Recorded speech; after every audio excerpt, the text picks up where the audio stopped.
I'd like to welcome you to The Next Step. This is our second episode of our third season. The Next Step is a program highlighting the journeys of recent alumni. Our guests will reflect on their time at and how they've navigated life after graduation, what their current path looks like. The Next Step is part 101 interview and part Q&A with students. As a quick sort of spoiler alert, Breana had an excellent career and time and experience at the University of Miami, made a huge impact. So there's a lot to glean from her experience in undergrad. And she's also done quite well for herself in her chosen profession since then, which I imagine is of some interest to you all in attendance. So hopefully you'll be able to ask some questions that are of interest to you. So let me introduce Breana Ross. Breana is a Hammond Scholar who graduated in 2019 and is now a reporter with Wink News in Fort Myers, Florida. Breana is responsible for shooting, writing, editing her own stories for Broadcast Daily. She enjoys telling stories centering on social issues and highlighting important stories in minority communities.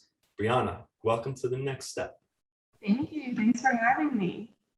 It's so nice to see you as always. I do know you pretty well, but it's also kind of fun to maybe look back even further than my time knowing you and get to know you a little bit better. So why don't we start way back at the beginning and tell us a little bit about where you grew up and how you ended up at the University of Miami. So I'm originally from Clinton, Maryland, which is about 15 minutes outside of Southeast DC. So I grew up in the DC area, Prince George's County. I really just wanted something different for college. And the way that I found out about University of Miami and the broadcast program is actually kind of funny. My cousin, who is 4 years older than me, when she was 16, I was 12, and she was doing college tours. And I just kind of, got to tag along. My mom and I tagged along with my aunt and my cousin as she was looking at schools. And she came to the University of Miami, and she was interested in broadcast. And I had never actually thought of being a journalist before then. I knew I liked to write. I knew I liked to talk to people and tell stories, but I had never really thought of that as a career, even though I had grown up watching news in the area and, came from a very robust news market in the DC area. I'd always grown up watching people, but I just never thought of it until that moment when we stepped onto the University of Miami's campus. We were in the broadcast studios for UMTV touring for my cousin, not for me, by the way.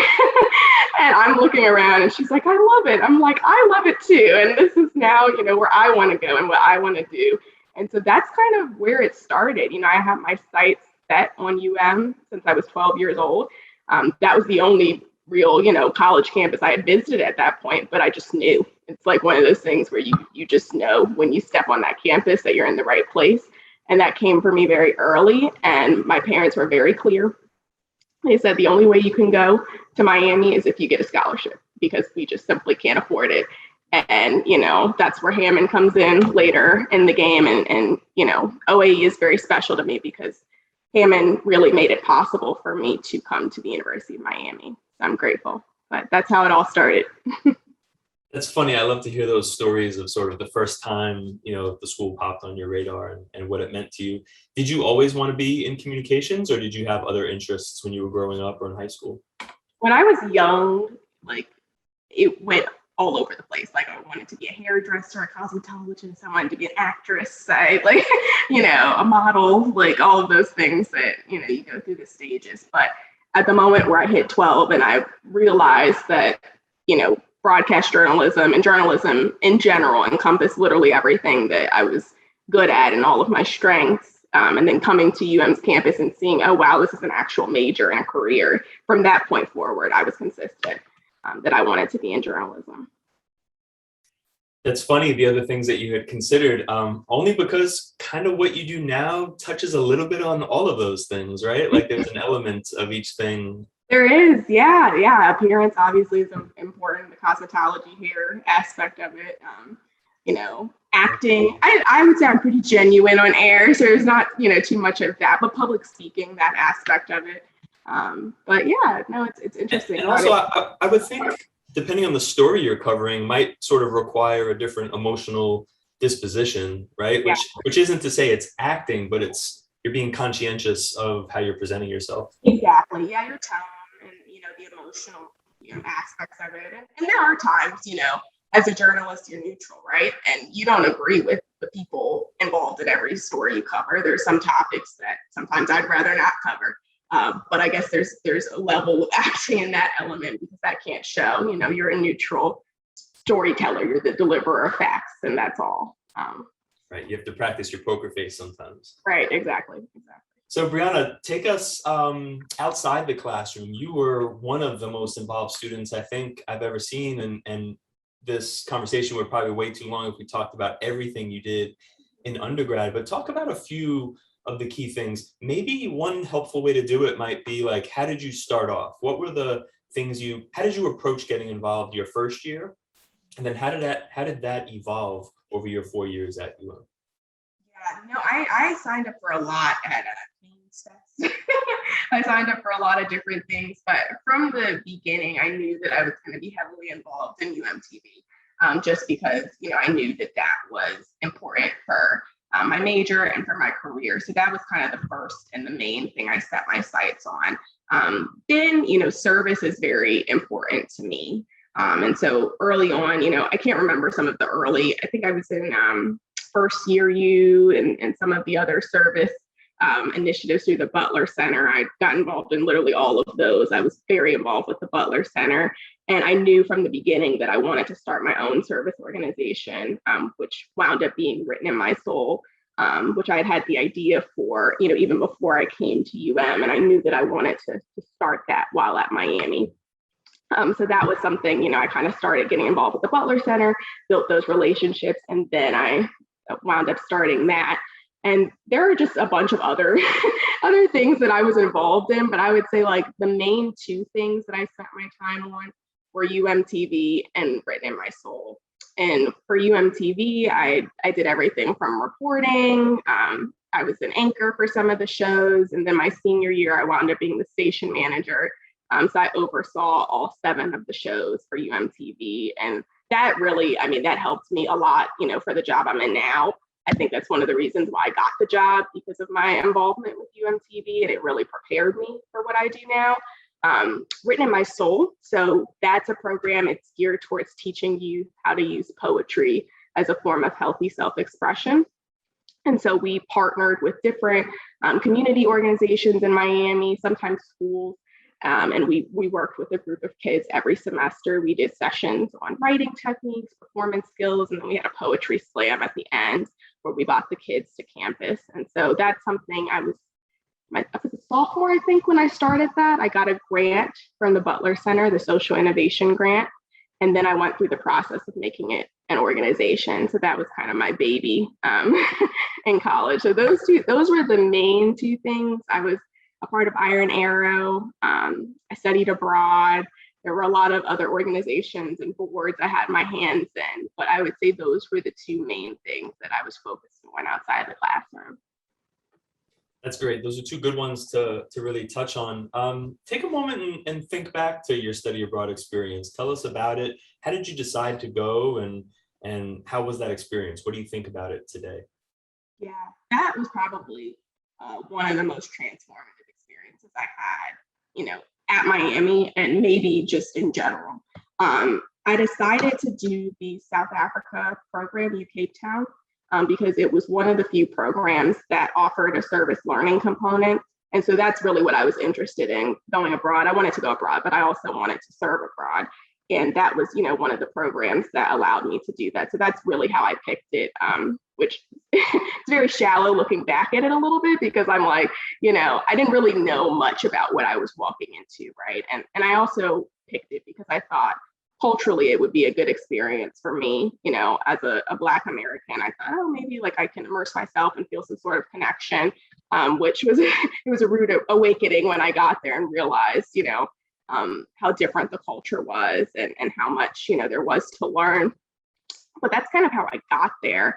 And while I was there, I studied at the University of Cape Town, and I taught in 2 different townships, Nyanga, which was a Black township, and Manenberg, which was a colored township, which color, there is an official term in South Africa, refers to people of mixed ancestry. And so I worked in both of those townships every week with kids, second and third graders, teaching everything from reading to math, to manners and different things like that, while also exploring South Africa, which is just the most beautiful place in the world. There's hiking, there's beaches, there's wine country, there's literally something for everyone. And it was just, it was a transformative experience for a lot of reasons. I think culturally for me, it was hard sometimes because I expected to have some sort of connection and, just learning kind of that people there really had a connection to their culture that I don't have and that, a lot of Black Americans don't have because of the diaspora and because of what happened with the slave trade. That was just a hard realization over there. But also I had, a lot of other realizations in terms of the way we view things in America and working with my kids and seeing kind of the poverty that they were facing and their outlook on life and how positive they were versus how, in the United States, it sometimes isn't that way. And so it was a lot of layers to it. And there was a lot that I learned, but I would say, overall, like I didn't want to leave. I loved it so much that I did not want to leave, but I had to come back and finish my senior year at Miami. But it was an amazing opportunity. And again, something that was made possible, through Hammond, because that was covered, for the most part. I didn't have to worry. Like some of my peers there that had to worry about the finances of things. I just didn't have to worry about that as much. And so it was just a great experience for me. A quick pause for our conversation. Listening to you talk about all the things you've done, I'm also remembering additional things that you were involved in. How do you think you did it all? I mean, time management is one of those things that I think really trips up a lot of students, really some great students, but they get to college and there's this almost a paradox of so much to do, but also so much free time. Classes might have 3 or 4 hour gaps between your classes and things like that. And I think for new students, it's really difficult to try to manage like getting too involved, not getting involved enough. And you seem to have been able to do like everything you wanted to do. I don't know if you had a bucket list for college, but I would venture to bet that you checked everything off. How do you think about that? It was challenging for me at times. Like being that busy, I ran myself into the ground sometimes, and I really had to take a step back and, kind of apportion my time, I guess, if you will. And like I said, freshman year, I signed up for everything. I signed up for so many things. And I heard somebody say, I think it was an upperclassman told me, you need something that's going to help you with your career. You want something service oriented and maybe one fun thing. And that's it. You can't do everything, and that's kind of what I learned how to kind of delegate my time. And like I said, the two main things that I was focused on were UMTV and Written in My Soul. So those things pretty much came first. And Written in My Soul, that took a lot of time because that was my thing. That was something that I came up with. So that was a lot of time. So in between classes, I'd find places near my classes to just work on stuff for those two things. And I just delegated my time that way and made sure I was putting my energy into the things that were most important to me. And that's kind of how, I was able to do everything. But it was like, it was something that was an ongoing kind of battle. Like, okay, I'm doing so much and how do I still have time for myself and get everything done? But that's kind of how I did it.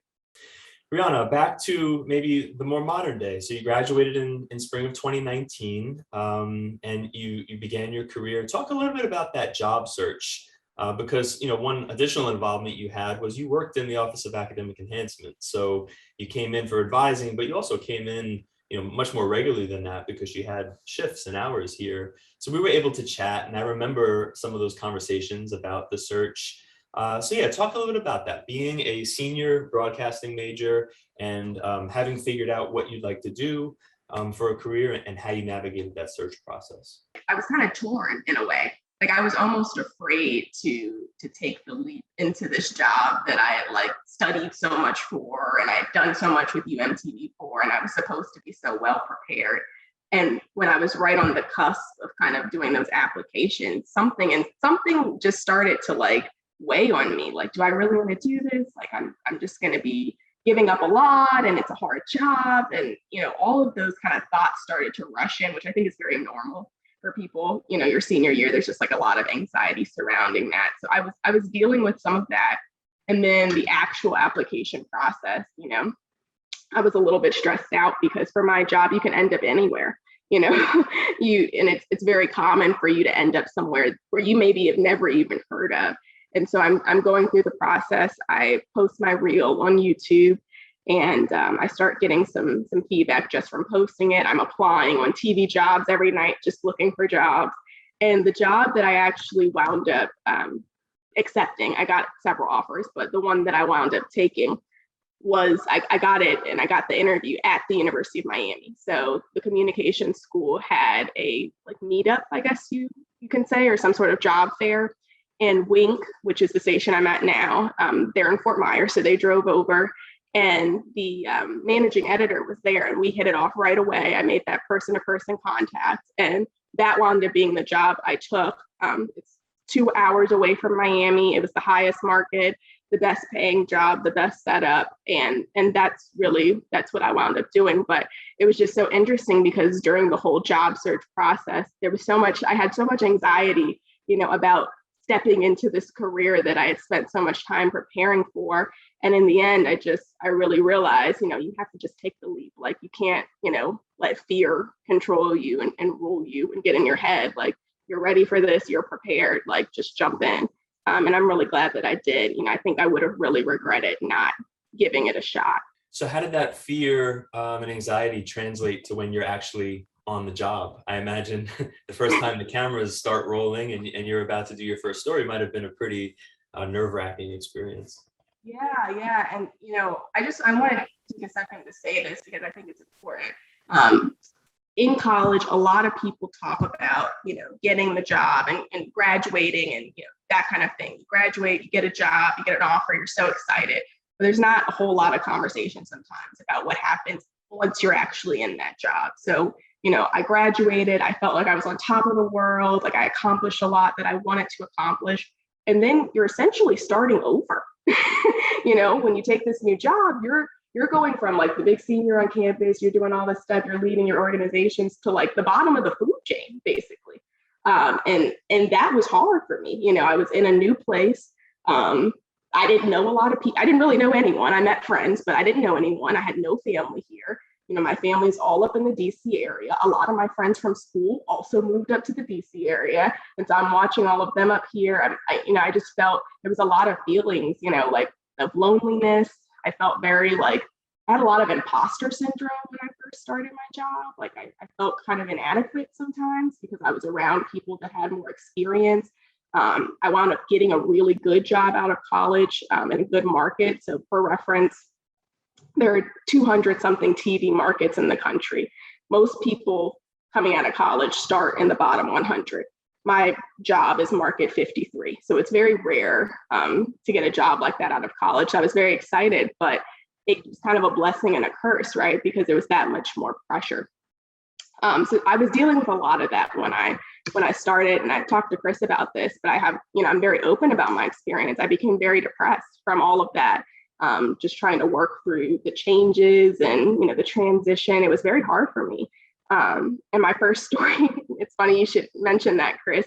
So my first live shot ever, it's a funny story now, but it was not funny when it happened. But I was at the airport and I was very excited. I was going to do some movement in my live shot. I was ready. And, my photographer, I hear them in my ear, the anchors toss to me. So it's my turn to talk. And I hear my photographer say, "Move, we're live." And I just feel like this presence, and this man comes up and he's, trying to get in my live shot. He's interrupting me. He's whispering to me in my ear. And I just I can't, I'm paralyzed. I can't talk on air. I'm literally just repeating the same sentence over and over again because I'm in so much shock. And that was my first live shot. And it ended up, actually, it's funny because, I'm obviously devastated, mortified, humiliated, just beside myself after that. And, it took a week and I finally had gotten over it. And I started getting texts literally exactly a week later, texts and messages on LinkedIn from people that I sort of know, but not really. And they're like, "Hey, I saw that article about your first live shot on FTV Live. So sorry that happened." And I'm like, article, like FTV Live, what? And it's basically, for reference, that's the tabloids of the news industry. So everybody in the business reads this website called FTV Live. And I was the front page. And this was my very first live shot. And the headline was, well, that did not go well. And so just for reference, I had a really rough time when I started. I had a really rough time. All of those feelings that I talked about, that situation, there were several after that where I just, still getting comfortable on air and things happened. And it was a lot to work through. And I think, for a while I was very discouraged. I felt like I wasn't really making the impact I wanted to make, wasn't telling the stories I wanted to make, wasn't good enough. I just had a lot of feelings like that. And number one, I got a therapist because I needed one at that point. But number two, I started to think about other options. So giving myself other options if I felt like that was the road I needed to take. But in the meantime, I started thinking about, well, what can I do right now to make this experience better? Like, I'm not going to just sulk and sit, here and keep wallowing in all of these feelings. What can I do here to make an impact, to change my experience and to change, what's going on around me? And I noticed a gap at my station between our coverage and the Black community, specifically all minority communities, but specifically the Black community. I would hear a lot at my church and when I would go out to serve in the community, that people just didn't feel like we were covering the Black community good enough. And I had to agree with them. I'm like, yeah, no, that is a gap. That is an area for improvement. And so I kind of threw myself into that. I started making connections in the community and making sure that we were covering certain stories. And I produced and reported and did all of my station's first collection of Black History Month stories. I did that, all by myself, and I just immersed myself in that. And I felt so much better about myself after that, kind of creating a purpose or a niche for myself. I started to feel better. I started to be treated better. I started to feel like I was more valued, had more of a place in the newsroom. And I just say all of that to say that, it's not always easy when you start, right? But you can make an impact wherever you are, anywhere. You can make an impact anywhere. And that's not to say you should stay somewhere where you're unhappy, but, there's always a way that you can kind of make an impact and make a difference and pave your own path anywhere that you are. And that's something that I was able to do here. And it's something that drastically changed my experience here. That is really good feedback. I mean, on the serious note, I think also it's interesting to see how you solved that or addressed that challenge professionally in a way that really mirrored a lot of what you did at the undergraduate level. So if you think of college as a little bit of a dress rehearsal, orgs and student government and things like that is, it's kind of a metaphor for a lot of the experiences you'll have as a professional, but to see how you addressed it, how you figured, okay, what can I do about this? What's within my control and how do I move forward? I think that says a lot about you. So hats off to you as always. And my sympathies go out to you with that story. I would be mortified. I can only imagine. And, I've seen enough of those bloopers on YouTube of, reporters out in the field who have to deal with the public who maybe do things a little unexpectedly. But for you to have to do that your first day, that's really what made it crazy, because I really think, I'm confident that if that were to happen to me now, like if the same thing were to happen to me now, I don't think I'd even skip a beat, right? But it was my first live shot, and it was already, I'm nervous about being on air for the first time in my first job. But, it really was, it was a kick. It was a kick in the gut. Right. I have a similar first day story. I'll tell you another time, but yeah. Anyway, I think we should try to make some room for our students if they have questions, and maybe they don't, but we'll find out. But first, let's help them get to know you a little bit better with some kind of quick hits. But Breana, a little bit about you, and don't feel the need to explain or go ahead and explain if you'd like to. But what is your favorite movie? I'm like a movie buff. I have so many good movies that I like. I'll just give one that I watched recently that I really like. It's on Netflix. It's called All the Bright Places.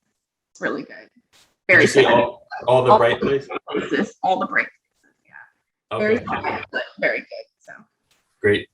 How about your favorite cuisine? I love wings. Just love any type of wings, buffalo wings, lemon pepper wings, love them. Awesome. What's the favorite trip you've ever taken? I would say South Africa is my favorite place like in the world. That wasn't really a trip because it was study abroad, but I'd say there.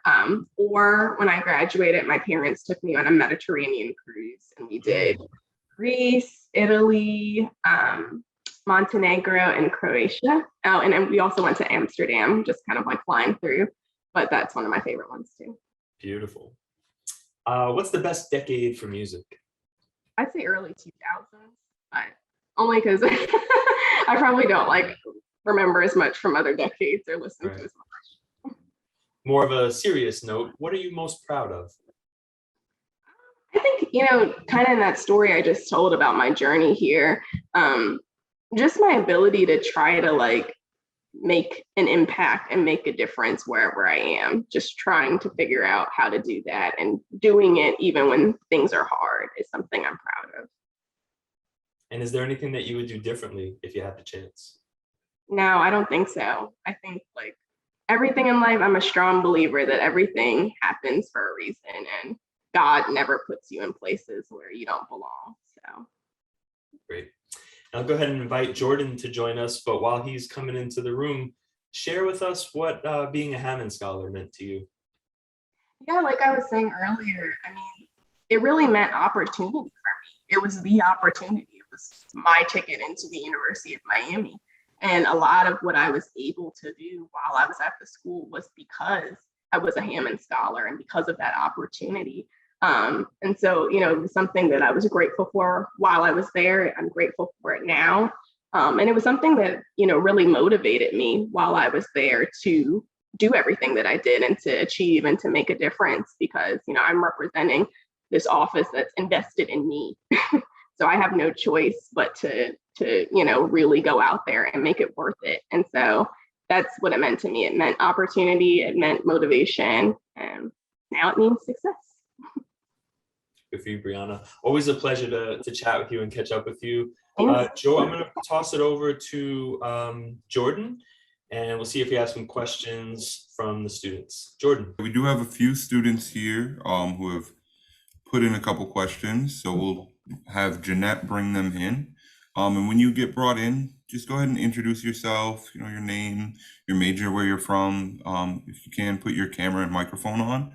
And then the floor is yours. So the first question we have is from Regina. So if Jeanette could bring Regina in, that would be perfect. I had a quick question. I was just wondering what internships you had while at UM, how did you get them, if you enjoyed them, just anything about it. My first internship, the summer of my freshman year, I internship at, it's called WETA. It's the PBS member station in the DC area. And I got that through a teacher that I had in high school who was working there. So that was an early internship. I was just blessed to be able to have it so early in my college career. But it was in media and content creation and social media. So that was kind of an early start. The summer of my sophomore year, I interned at the Smithsonian Channel in DC. And so that was kind of a similar thing. It wasn't so much in news, but it was just in production and that sort of thing. And then the summer after my junior year, I interned at the National Basketball Association, which was also kind of a media PSA and promos was my department. So I came up with player stories. I would cut highlight reels, like do things for social media and their promos. So that's how, and that one I got through, that one and Smithsonian Channel. I got both of those through the T. Howard Foundation, which is kind of like an internship pool, if you will. You can apply to the T. Howard Foundation, and if you get into the program, they'll try to match you with their partners, which is pretty much any media company you can think of, or any sports company you can think of. Those are their partners, and they help you get an internship. And then while I was in school, I interned with, I guess they call it ESPN3 or the ACC network. And you help with the broadcast for the different sports games on campus. And I got that through athletics at UM. Thank you, Regina. We have another question here from Sam. Thank you so much for coming on and talking to us. I think this was really inspirational for me. I just wanted to ask about how your organization written and soul worked on campus. I had started a organization in high school, and I'm looking to bring some of the same service values here to UM. So what was that process like, and how did you get involved with your own service project? Actually, like I was saying, it was the social innovation grant, which was through the Butler Center. I'm not sure if they still have it, but I had applied for that, and it was almost like a pilot period where I got the grant money and I just, kind of saw how the program would work, how much everything would cost, just tried it out.